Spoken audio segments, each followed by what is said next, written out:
بات وہ یہ کہ حضور کے فضائل و مناقب بیان کرو۔ میں فرقہ واریت پر لعنت بھیجتا ہوں، لیکن میں آپ سے انصاف کی بھیک مانگتا ہوں۔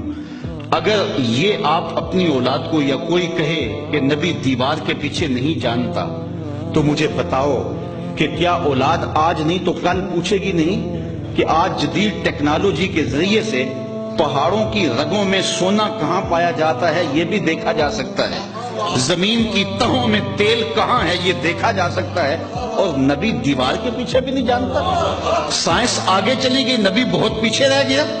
تو نئی نسل کو بتائیں گے یہ کسی نے اندھیرے میں بیٹھ کے لکھا ہے۔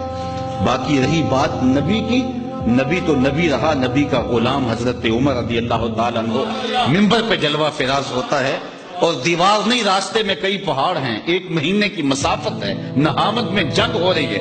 حضرت ساریہ پہاڑ چھوڑ کے آگے بڑھنے لگے، یہی سے آواز دیتے ہیں یا ساریہ الجبل، اے ساریہ پہاڑ نہیں چھوڑنا۔ یہ شان ہے خدمتگاروں کی، سرکار کا عالم کیا ہو۔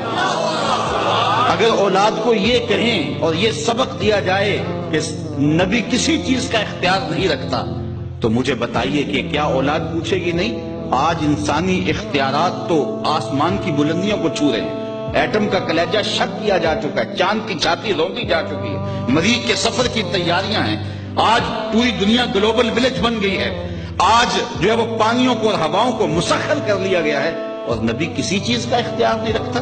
تو اپنی اولاد کو بتانا ہوگا، نبی کے اختیار کی بات پوچھو، نبی انگلی اٹھائے چاند کے ٹکڑے ہو جائیں، سورج پلٹ کے اثر کے وقت پہ آ جائے، اور سڑیاں کھجوراں اگا جاندا ہے، اور پتھراں نو کلمے پڑھا جاندا، قطرے کو سمندر ذرے کو ستارہ کرتے ہیں، کونین کو خم آ جاتا ہے جب زلف سوارا کرتے ہیں۔